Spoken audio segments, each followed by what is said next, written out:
Welcome to the Troutwood Speaker Series.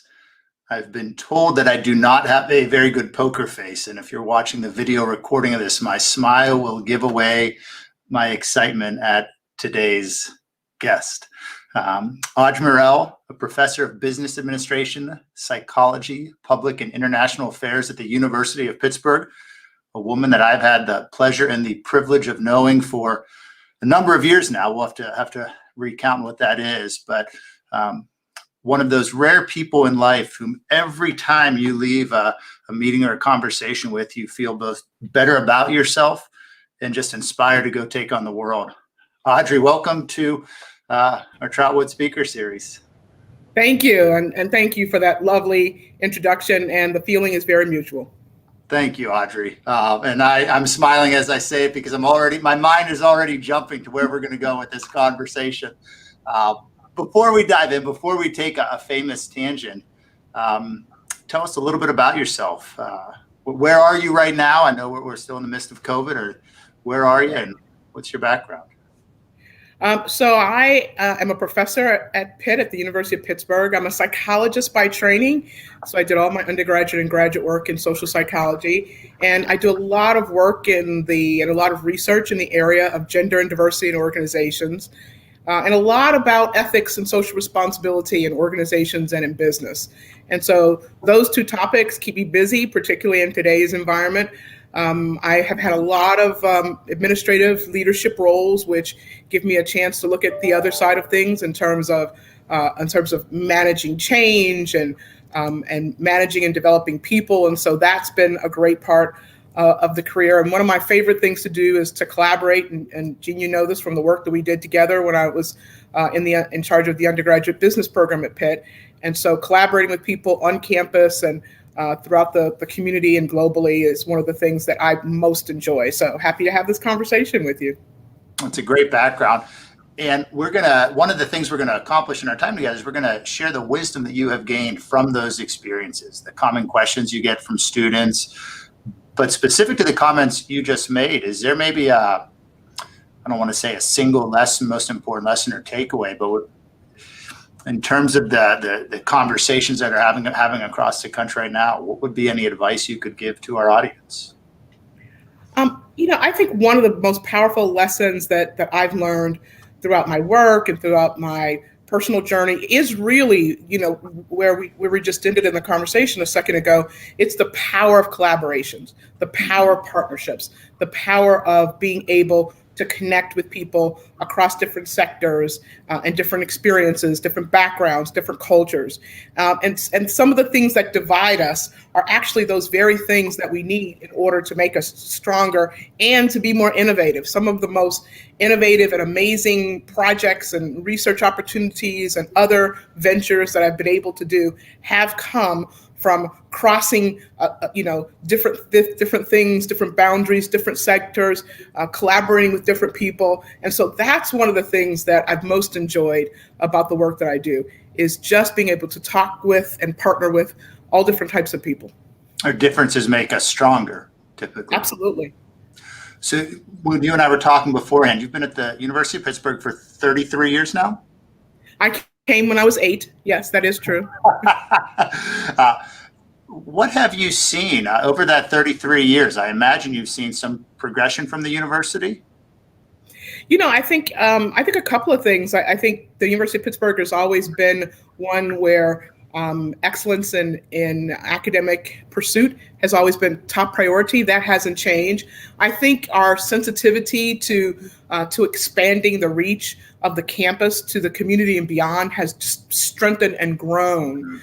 And I think that's been sort of a fabulous thing to see, the community engagement initiatives that the university has done. And not only that people are permitted to do that, but that the university is actually providing the resources and the connections and the infrastructure to make that easier. So you're not going out and trying to secure those partnerships and opportunities on your own, but that we're actively working together to have an impact, not just on the campus, but on the broader campus locally and also globally. And that to me has just been fascinating to see. The global part, so what is Pitt doing globally?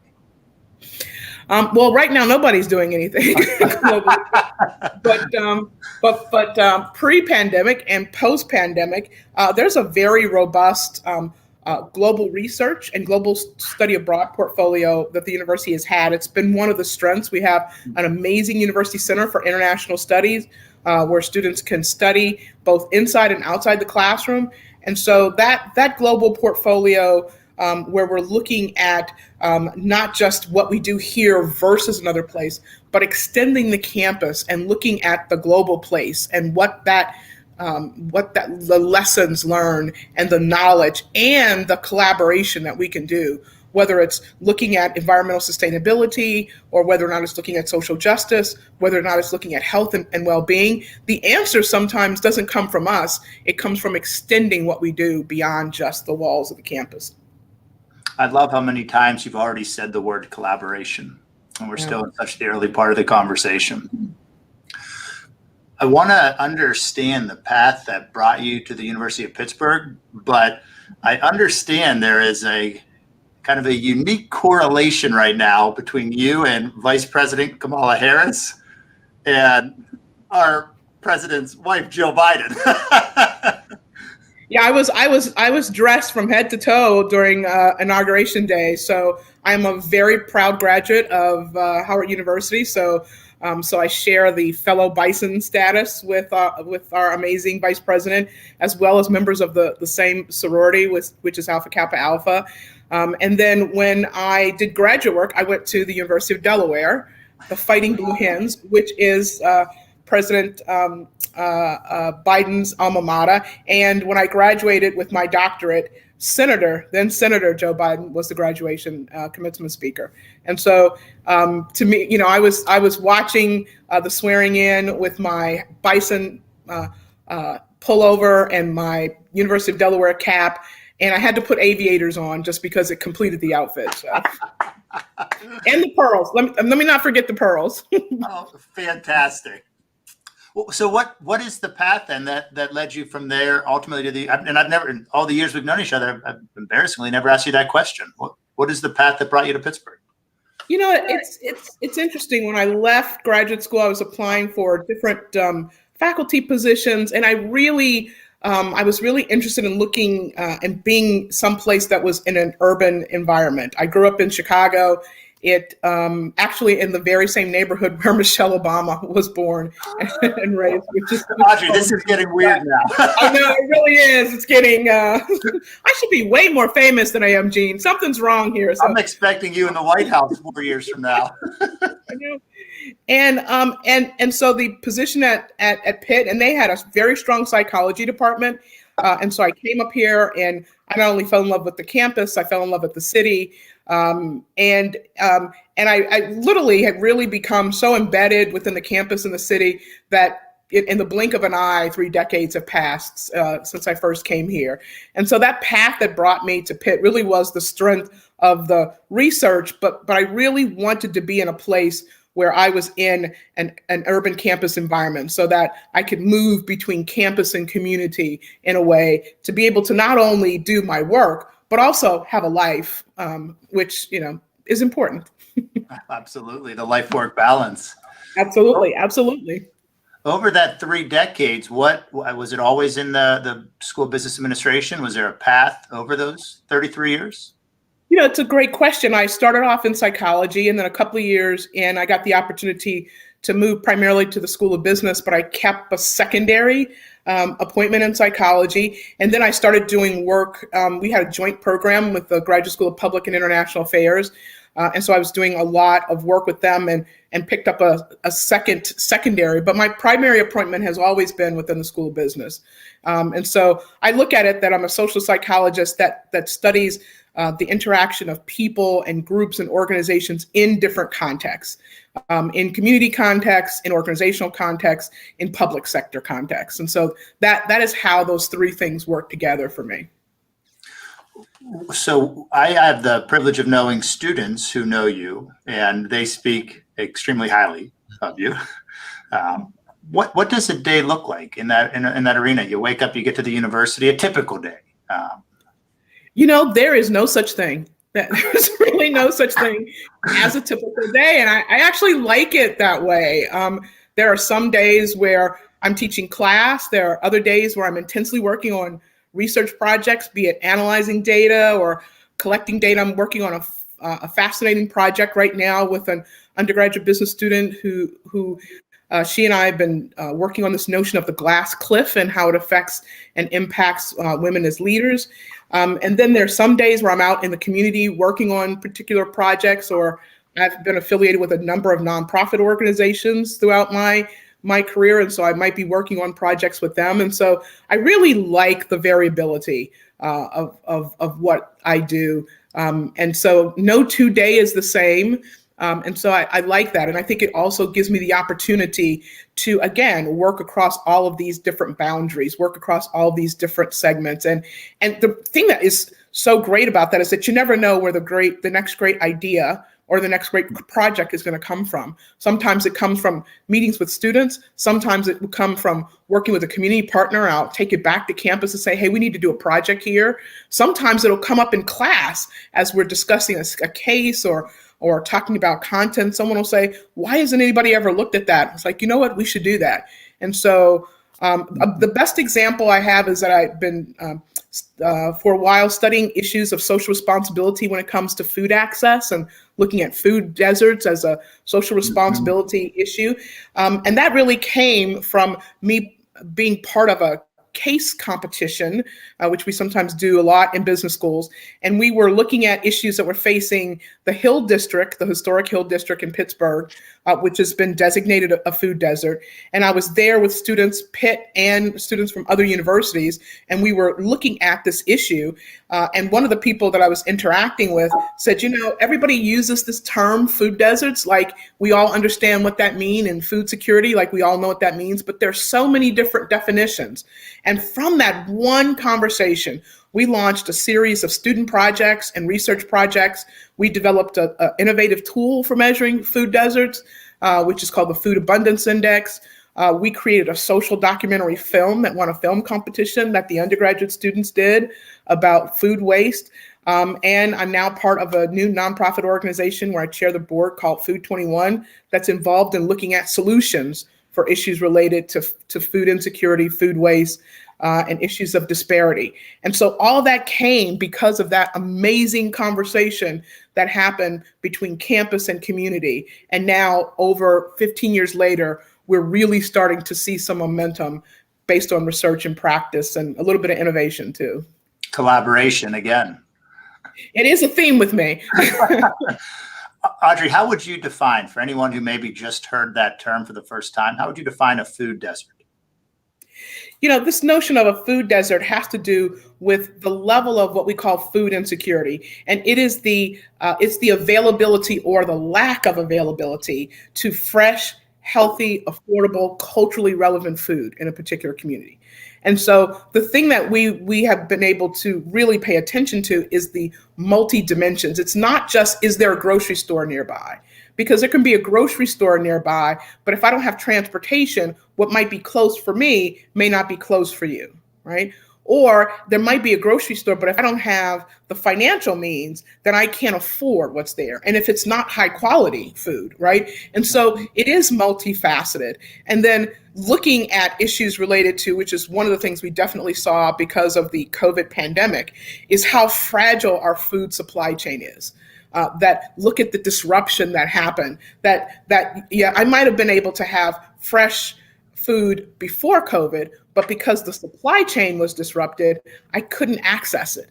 And so this notion of food insecurity and living in a food desert is one of those things that I'm very passionate about. I think everybody has a right to fresh and affordable food, and it is one of the things that is necessary to sustain us. It's not a discretionary item.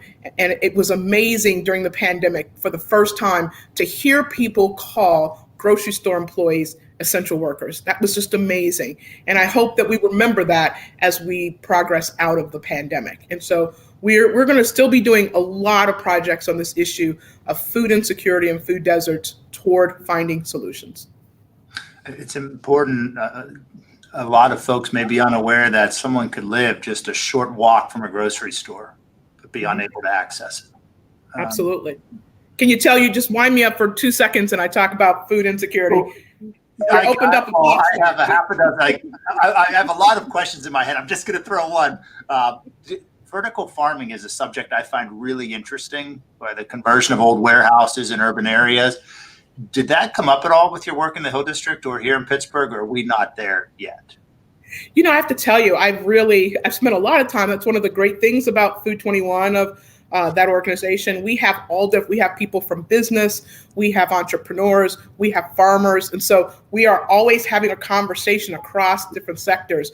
And when you look at hydroponics, when you look at some of the innovations that are going on locally and globally, it is amazing the technology that has existed and that's now becoming more scalable to be able to provide and to grow food in condensed urban environments, to do it where you're not putting demand on water sources, and the urban farming is one of them. The vertical farming, the hydroponics, the some of the technologies where you can grow healthy food without utilizing too much water, issues in terms of how do you do environmental friendly farming without contaminating the environment. All of these technologies are really advancing at lightning speed. And so as fast as we can try to put them to scale, I think it will continue to have an impact. And that's what we're committed to doing in the organization.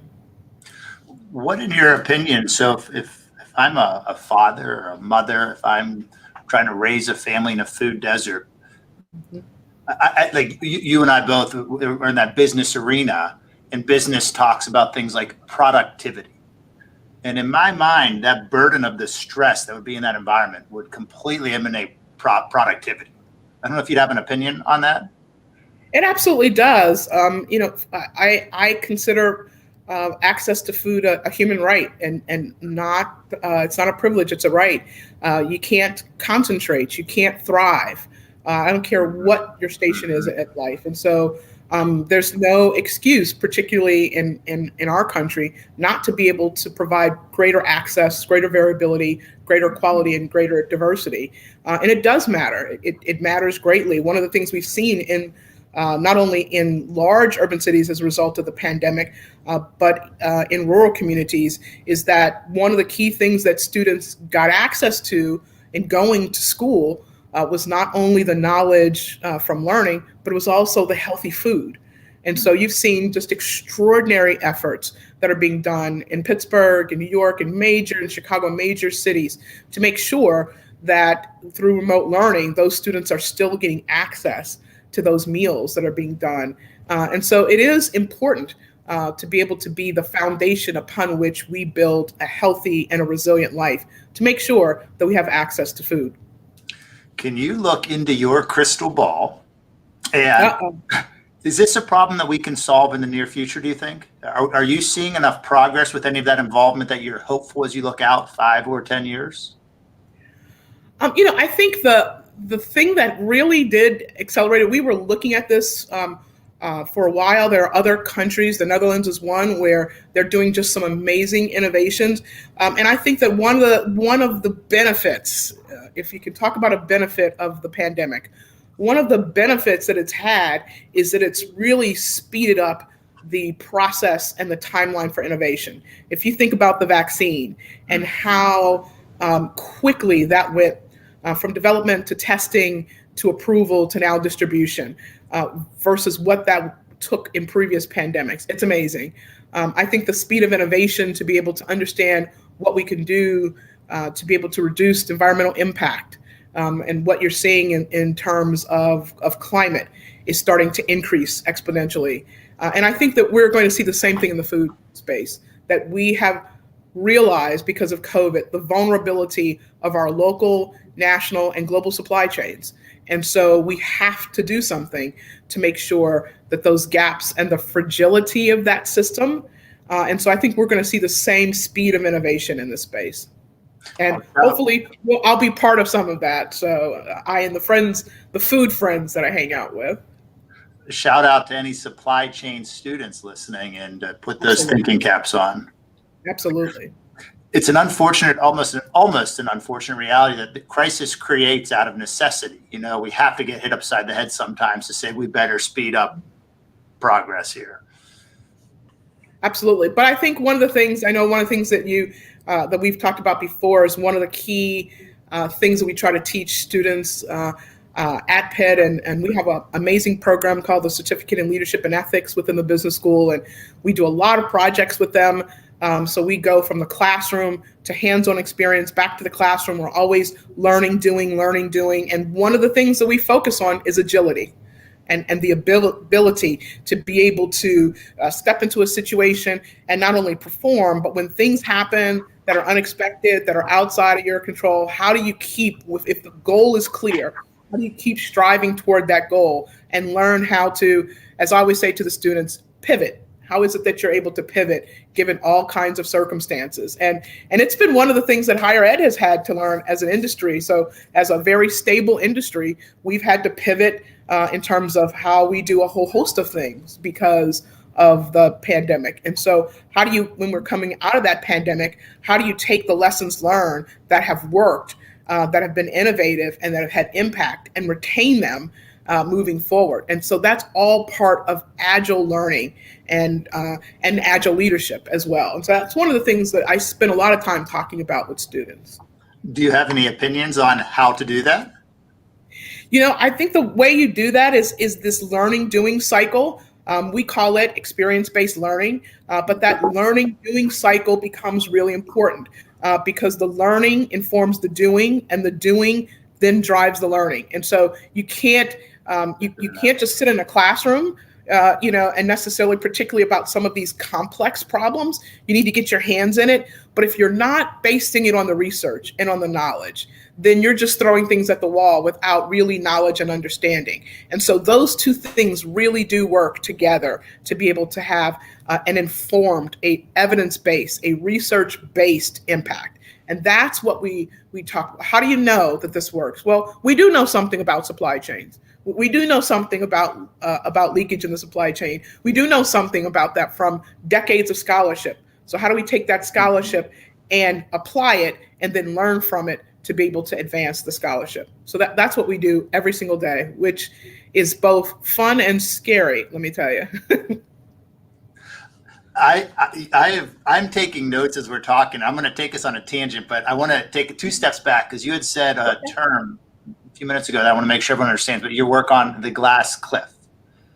Yes. I didn't know if a short description might be helpful of what that effort is. So the glass cliff, people have heard about the glass ceiling before. The glass cliff is a phenomenon that's been documented in research for decades, and it's the tendency for women and sometimes for underrepresented minority leaders to get access to leadership opportunities when the organization is in a crisis or a decline. And so the irony of the glass cliff is that particularly for women leaders, which is what the student and what Meg and I are studying, the benefit of being that turnaround person that goes into an organization that is in crisis or that's in a downturn or that's having problems and turning it around doesn't necessarily accrue to or stick to them or benefit them as a leader if they succeed. And if they fail, what the research shows is that women are much less likely to get another leadership opportunity right away or even long-term than their male counterparts. And so Meg is doing a whole host of amazing interviews to better understand why that is, but more importantly, how these experienced women leaders cope and adjust and yes, pivot to reduce the negative impact of that glass cliff so that we can not only look at and continue to validate that this phenomenon exists and that it's real and it has impact, but how do they cope? How do they pivot? How do they adjust so that they can continue to be leaders of impact? And so she's been doing a whole series of interviews. I can't wait to meet. We'll be talking over the next couple of weeks about what we found and then we'll go from there. Would it be fair to describe that as putting individuals in a no-win situation? Yeah, I think so. And I think that except that no-win situation, at least from the research, tends to be gender specific. So what's the difference between, a no-win situation and a turnaround expert, right? And so what we're looking at is the attributions that people make about the success or fail from a glass cliff experience. And so if I'm not able to succeed, is it because of me or it was just high risk? And that there seems to be a gender bias in those attributions. And so that's what she's studying. Are you seeing any trends, Audrey? So look, but maybe look at your students today versus your students who are graduating 10, 20, 30 years ago. Let me preface this question. One, I have 3 daughters, so I'm thinking about them looking forward. And then I think about some of the committees that I'm involved on in the city, which, just being pure blunt, were white men years ago, but now are becoming much more diverse across every spectrum, particularly as I look below my age. I think that the students being driven and being inquisitive and really wanting to get everything that they can during their experience in college has not changed. That is the thing that has been true since I came to campus. I think the thing that I'm seeing is that the opportunities for them to do things locally and globally, inside and outside the classroom, before they get to college have expanded. And so the students are coming to campus having started their own nonprofit organization, having been activists, I'm not even kidding, having been activists for different social causes. They're coming so much more prepared in terms of the experiences that they've had outside of the classroom. And so they really do have a sense of wanting to get their hands in things, because that's been their experience in high school and prior to coming to campus. And so I always tell them I was not that put together when I got to the campus at Howard University. I had strong academic preparation, but I had traveled internationally as a high school student. But the breadth of their experience, and they come here with such passion because they've been engaged in doing, and so they come ready to hit the ground running. And so that's just tremendous. It's very tremendous. I see it with the young people we have at Troutwood. I see it. So one of the committees that I'm on is the local CFA Society, which is for finance professionals. We are now, our student subcommittee, 50% male, 50% female. Nice. On the nose. That's great for the industry as they can graduate into the real world. Mm-hmm. That is amazing. And I think I think that's tremendous. We have a organization, and a chapter within Pitt, within the business school, of Smart Women Security that is really about women in finance in all different sectors of finance and financial services. And they are amazing, and they are intense, and they are, and I can't keep up with them. They just are doing some amazing work across the campus and connecting with alum that are in various community and business sectors. It's just tremendous what they're doing. Audrey, we spent a little bit of time talking about ideas. Mm-hmm. And you had made a comment about where ideas come from, and they can come from a lot of places. In the realm of education, I think students often look at education as an upstream process where I'm going to learn from my professor, learn from my teacher. I'm curious if you learn from your students, and I think I know the answer to that question. To talk about that downstream process that occurs. All the time. Yeah, all the time. I learn from them all the time. And one of the things that I think there's so many things that I learn from students. I think one of the things that I learn from them, it's actually two sides of the same coin, and it really I put it in this ball of or this bucket called resilience. They really do teach me how to be resilient, and resilience is about hope. Resilience is about optimism. Resilience is about this unwavering commitment to just dig into a problem until you find a solution, whether or not it's a business problem, a social problem, a community problem, a personal problem. And so their resilience is one of the things that really has taught me when we're working on a project and things don't seem like they're working. When we were doing the social documentary film, which took, it was a 3-year project. It was over 3 sets of student teams that worked on that. And there were so many times during that project I wanted to quit. because we were running into obstacles. I like to have a plan. I always say all things work with a plan. And if it doesn't fit in my little list in my grid, then it's like, well, we can't do this. And they're like, yes, we can. We can. And students are really good at reminding you of things that you've said. It's like, you tell us we have to learn how to pivot, so let's pivot.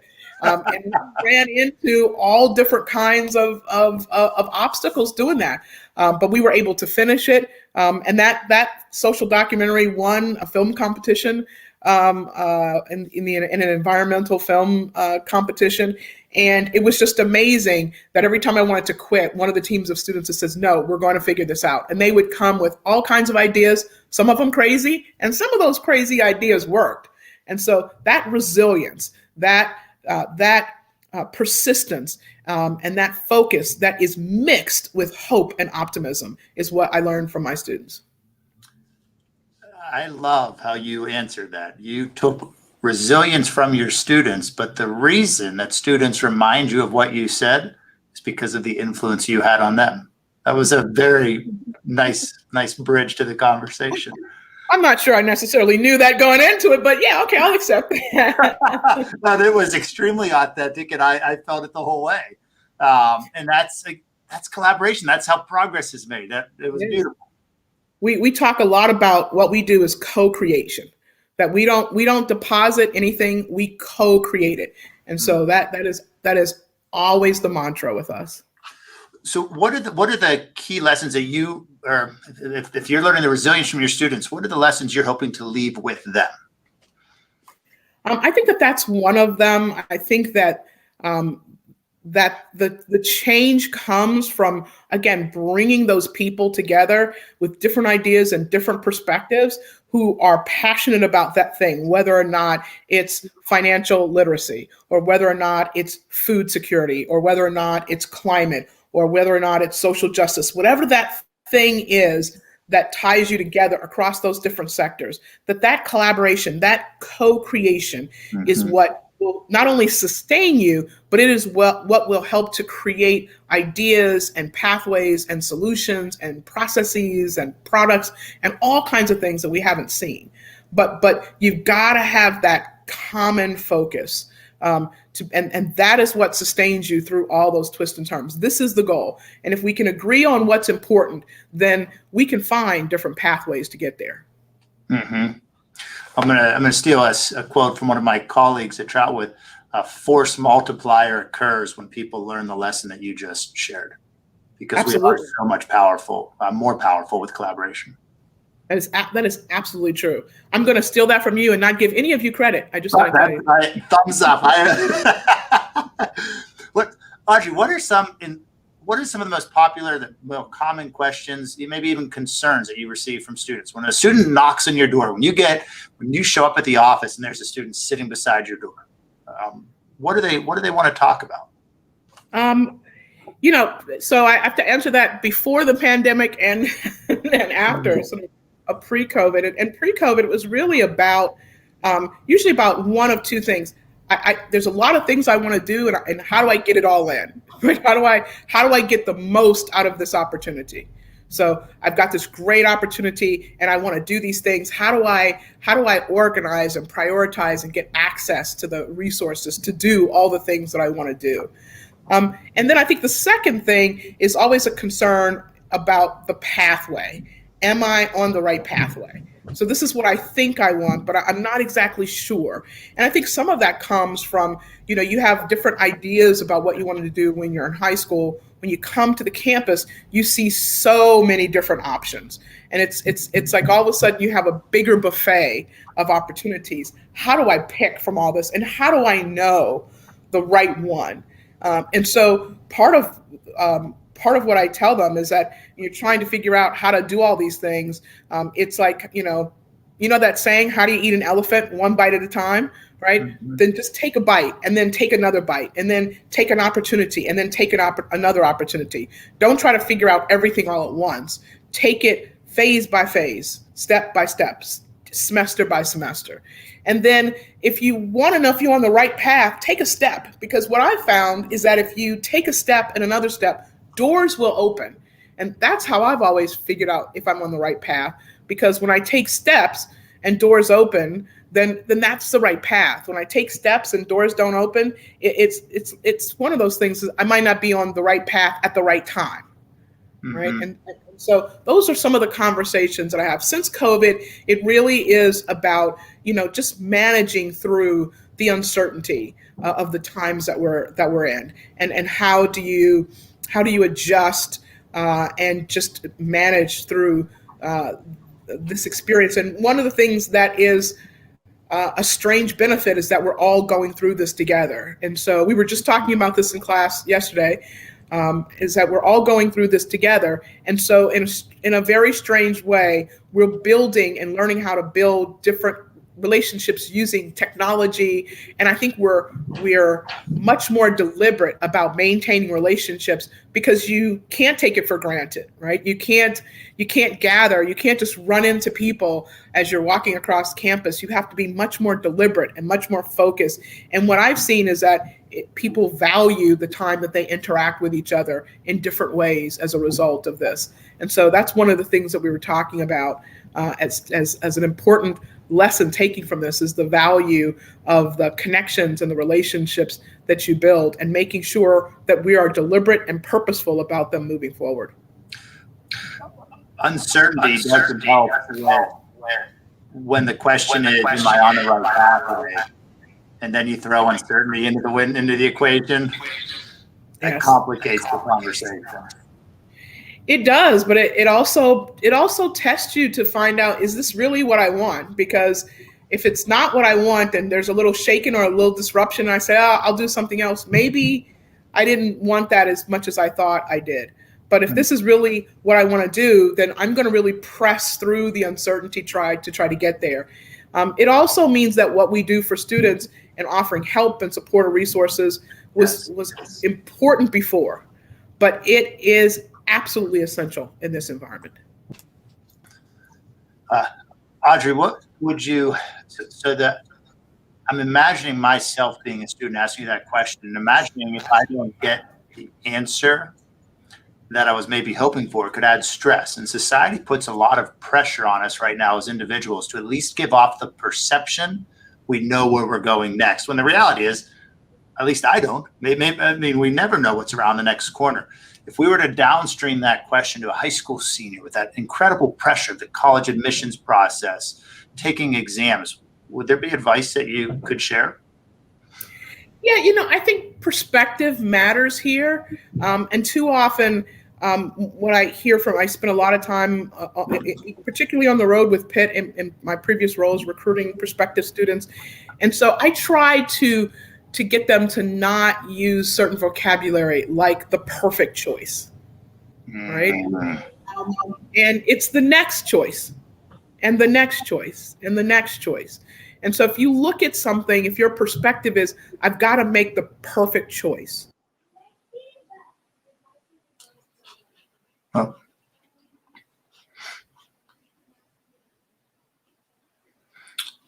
Jay, can you get Audrey back there?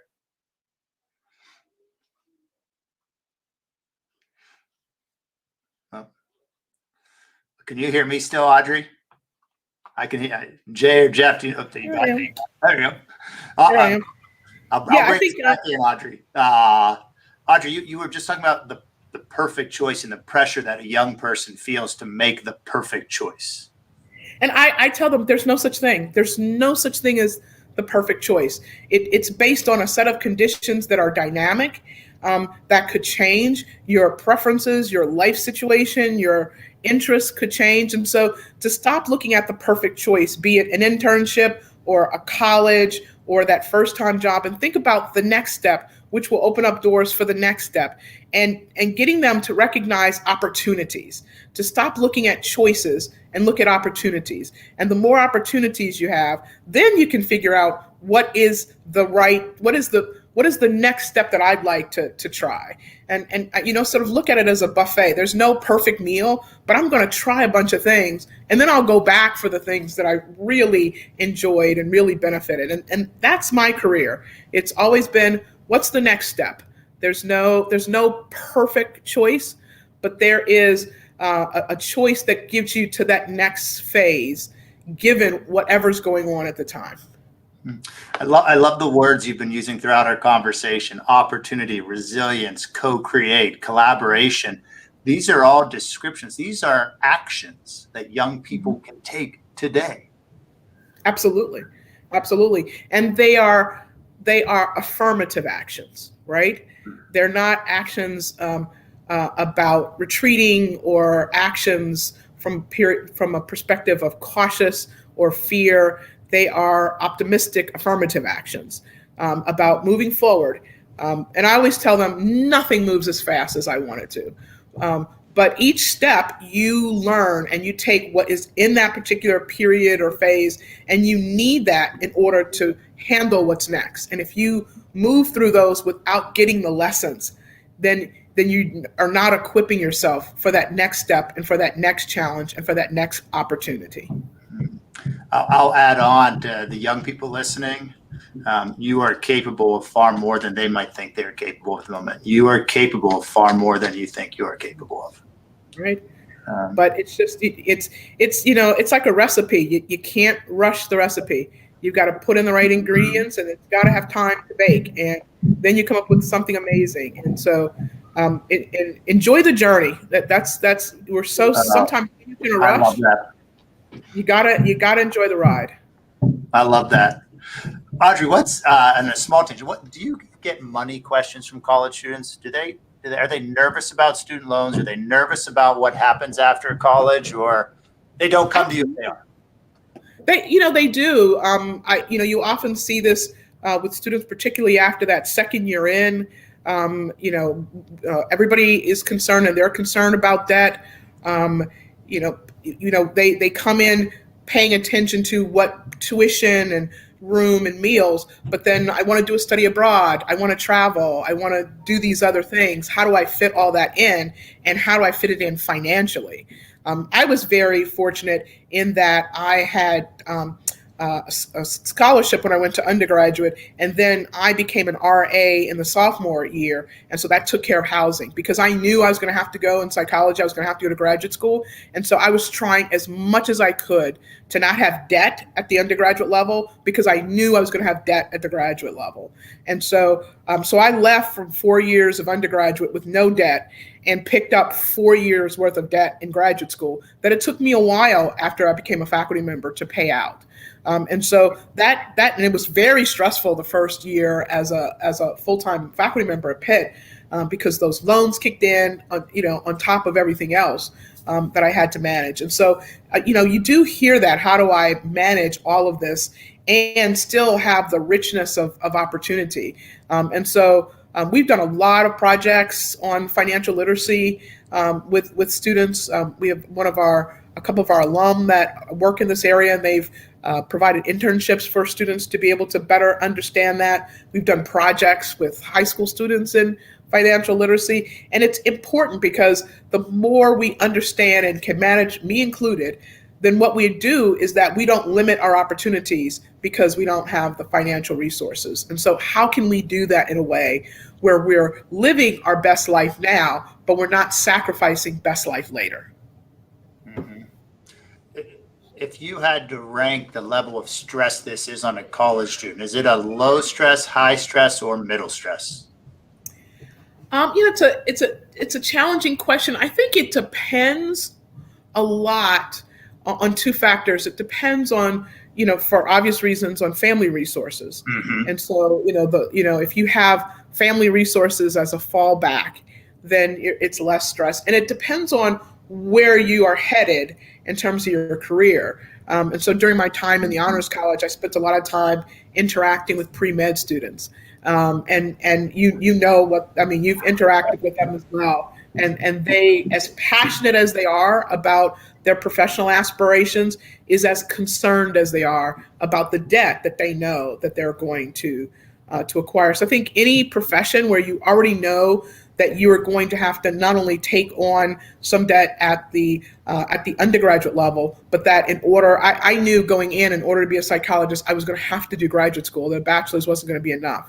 And so I think that realization and how expensive that next step is on top of what you're doing at the undergraduate level exponentially raises the concern and the anxiety. My average med student in finance courses has about $250,000 of sign debt. It's about $250,000. That's a number to make you a little nervous. It is, and particularly if I'm going into specialty areas, where I already know I'm not going to, I'm not going into an extremely lucrative specialty area because that's not where my passion is, and so it is concerned whether it's rehabilitation therapy or whether or not it's family medicine or the like. The earning potential is going to be different, and I admire those professions, but at the same time, you've got to manage what the financial impact is. And so having a plan, this is where having a plan, and I'm talking to the king of financial plan, right? This is when it becomes important. And I nobody had this conversation with me in undergraduate, right? It was, my parents did, simply because they said, okay, you're going to have to go to graduate school. And so it was very deliberate to keep the debt as close to zero, because I knew I was going to incur 4 years worth of debt in graduate school. So there was no, my mother was a biologist and taught in the Chicago public schools. My father was a lawyer, and I was one of 4 children, and all of us went to college and graduated. And so and I was the last one through. So they were like, "Phew, that's the last one." So, so now we can spend money on ourselves. And some of us went to graduate school, but all of us, if we went on past the undergraduate level, we did it on our own means, and so that was deliberate. So Audrey, I want you to be selfish with answering here as we start to wind down. I want you to be selfish in answering this question. You're scaring me here. So I've known you for, it's over 10 years. I don't know the exact window. You are a force multiplier. So they're free. You are a force multiplier by every definition. I'm going to put that on my business cards now. But be selfish in answering this, because you're amazing. Capital letters, amazing. Someone listening, a young person looking now saying, I am so inspired. What advice would you give? Like, what would you say? How did it happen? I think having friends like Gene, I think that would be you. Thank you. I have to tell you, one of the things I do a lot of research on and work with organizations on is mentoring. And I have had the most amazing mentors throughout my career. Most of them peers. Okay, most of them peers. In fact, I was just working on it throughout the day, a new paper from a program that we did that's looking at the power of peer-to-peer mentoring. And it's funny, people say to me, how do you know this person that is, the president of this college, or this person that works for the Federal Reserve, or this person? I was like, well, because we were peers, and we went through that journey together, from undergrad and all the way through. And so the thing that I would say that's so important that really has shaped me and molded me is the power of mentoring, and particularly peer-to-peer. Peers rise together. There's this concept called a holding environment, which is the network and the resources that you have around you who support you, who encourage you, and who correct you. Right? And that is the trust that peers. And so I have an amazing network of peers that when I'm on the right path, they encourage me. And when I'm on the wrong path, they have enough confidence, and we built a relationship over time that they can come to me and say, look, what are you doing here? Why are you doing this? What about this? And they will push me when I need push. And so I always talk about mentoring relationships giving you 3 things: a push, a pull, and a pat. And at all times, you need to surround yourself with people who do that for you and for whom you do that to in return. And that, to me, is what sustains me. It has what has developed me, and it is what has carried me through both good times and bad times. To everyone listening, that's a powerful formula. Audrey, thank you for joining us. This has been so much fun. Yeah, we did a pretty good job. We could go on tangents now once we wind down. I know. You did a good job because you know how we start talking. We're like, pew! Thank you sincerely, everyone tuning in. Thank you for tuning in to Troutwood Speaker Series. Absolutely. Be well.